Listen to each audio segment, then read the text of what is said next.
This is Scott at the XFed Homestead. Well, I just came back from a nice California vacation. It's been about 10 days since I've been in the garden and it looks it. But the thing is, when you leave the homestead, everything keeps growing. And we had a heat wave that would have otherwise been devastating, except my gardening buddy Sherry was here to watch my chickens and take care of them and also watch out for my garden. So she was able to water some of the things that probably wouldn't have done so well if she hadn't been there. So I appreciate her greatly. Now I got to deal with the results of my neglect. So let me show you how I take care of things after they go wrong in the garden. Let's get to work.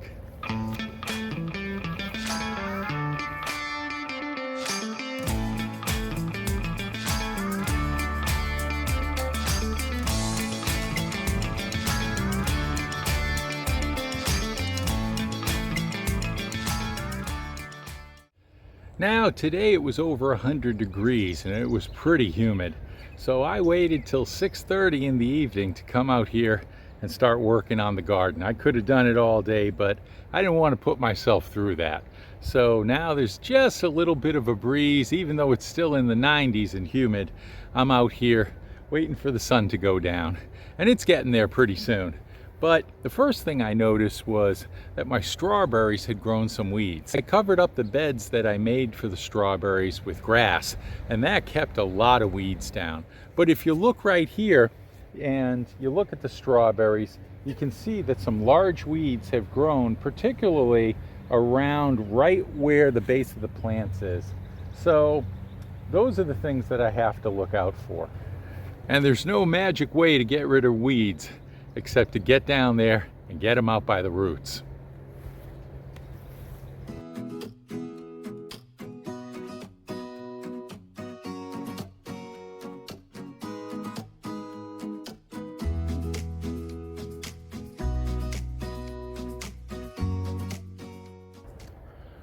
Well, overall, things aren't too bad in this strawberry patch. I think I got a bunch of plants that didn't make it after initial planting, but that's to be expected. They fared fairly well through the drought here the last week or two, and I'm sure that's because of my friend Sherry. So I'm glad she was able to water some things here in the garden. These overall look pretty good. One of the things that I'm doing for the strawberries is I'm picking off all the flowers and all the little strawberry buds so that I can strengthen the roots for next year. So I'm not planning to get any strawberries this year. This whole exercise was so that I would set myself up for the future. Now, these beds look great. And here's that section where all the weeds were.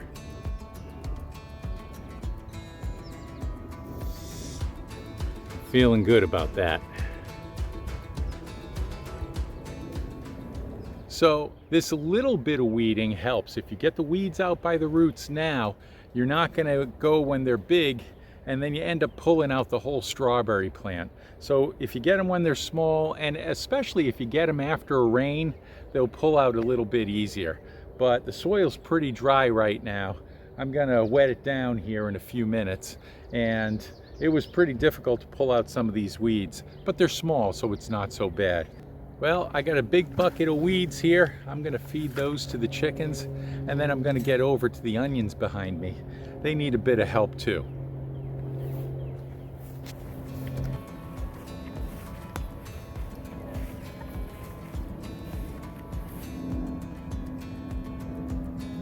Those girls are getting big. They look good. They'll be ready to lay eggs in the fall. Well, before I begin working on the onions, I want to show you the condition that they're in before we start. Take a look at this. Well, my row of onions looks pretty good here. If you can see here, as I get down lower, my onions is starting to look a little weak in that they're flopping over here. Here's a good example. I just pulled a few weeds out from the bed of the onions, and now I'm going to clip the top of the onions using this tool right here.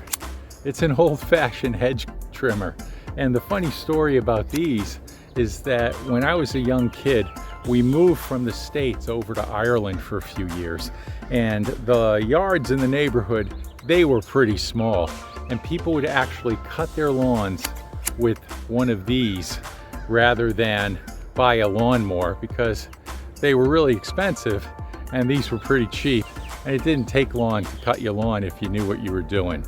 But I've never seen that over here in the States, but this is actually the perfect tool to use to clip off the tops of these onions. And again, the clipping off the tops to about, say, 6 to 8 inches high will make sure that more energy goes to the onions, to the bulb of the onions, rather than going to make leafy green onion tops.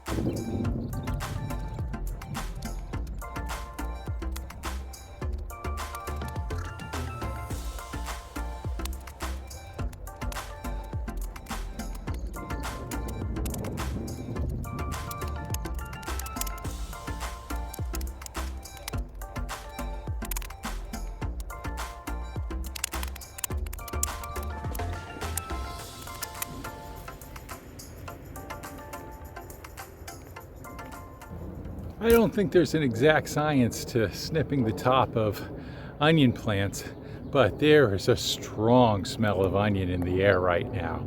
And this tool's great. Not a lot of maintenance, not very hard to start up, and it did the job.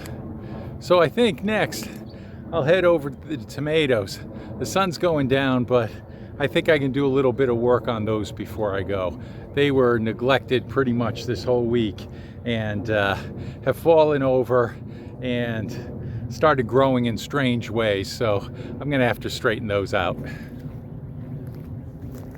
Now, I couldn't help myself yesterday.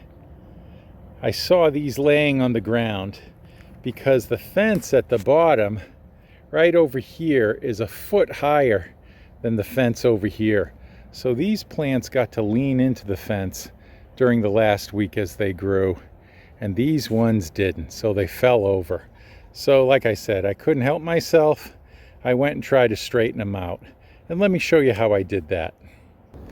So the first thing I do when I'm working on tomatoes is, if they're short, I get a bucket to sit on. And secondly, I get another bucket to put the weeds in. This way, as I keep moving down the row, I just throw the weeds in the bucket, feed them to the chickens later, and I don't have to worry about them anymore. But if you look down here, you'll see a really nice tomato plant. And it's as thick as can be. And it's nice and bushy, and it looks very healthy. It's got these dark green leaves. I believe this is a San Marzano tomato plant, but it's entirely too thick and needs to be thinned out. And so you can tell it's obviously been neglected. So the first thing I want to do is get in there and pinch off a bunch of the suckers. But you have to be careful about what you're pinching off. The suckers grow in between branches of the leaves, and sometimes it's hard to tell what's a sucker and what's a plant. So as I go through here, I'm going to pick off a few of these suckers, and they're the ones that are growing up between the leaf growing branches and the stem of the plant. After a while, it's hard to tell which is which, because these suckers can grow into other plants. And I will say, if you let these grow into other plants, which I will do here on occasion, you'll get more tomato plants growing up on your trellis. Instead of just one plant, you'll get 2 or 3 for each of the tomato plants that you're growing. So you can really increase the yield of your plants. And that's why I like the fencing method of trellising tomatoes. But let me get back to pruning here.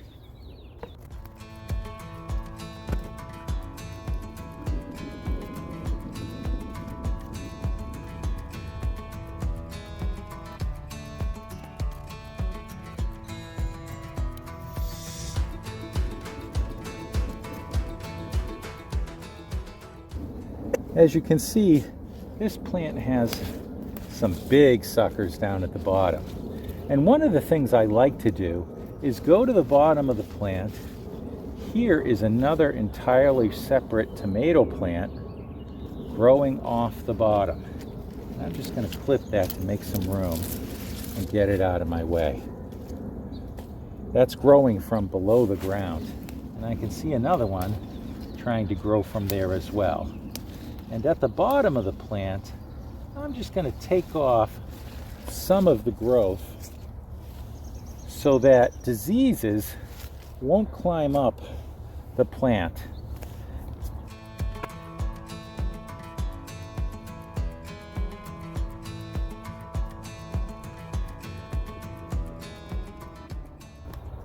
And what I mean by that is that funguses and disease will hit the leaves of the plants and after coming and bouncing up from the soil when it rains. So a raindrop hits the soil holds some kind of pathogen, it bounces up and gets on the leaves, and then the leaves start to turn brown and it works its way up the plant. So when the plant's young and has a lot of leaves, I like to, as soon as I can, clip the leaves off near the ground so that it doesn't have the opportunity to become disease ridden. So I'm going to take this one down here and this one and this. There's a sucker.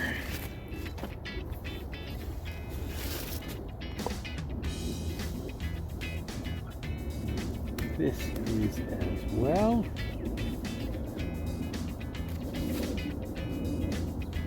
And these leaves that are touching the ground, I'm going to trim those off.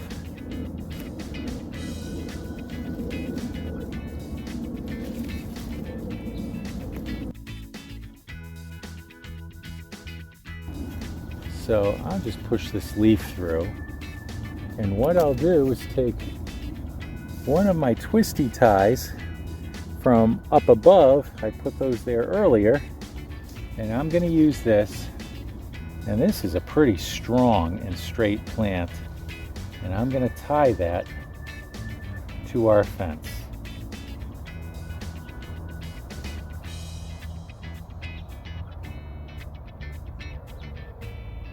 Nothing fancy. I don't want to choke off the center here. I'm leaving some room.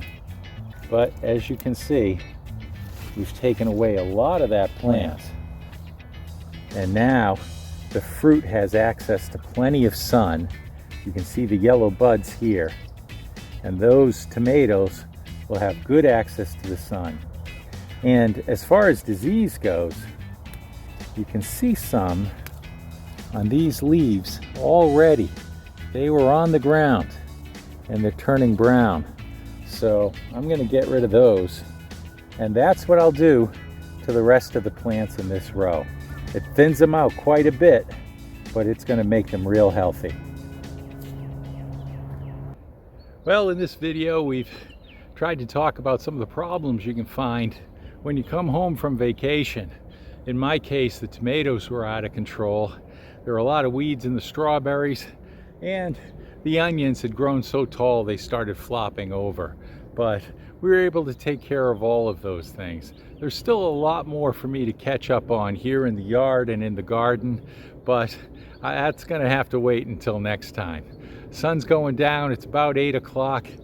Temperature is a lot better now, but time to go in and get some supper. So this is Scott at the X-Fed Homestead. We'll see you next time.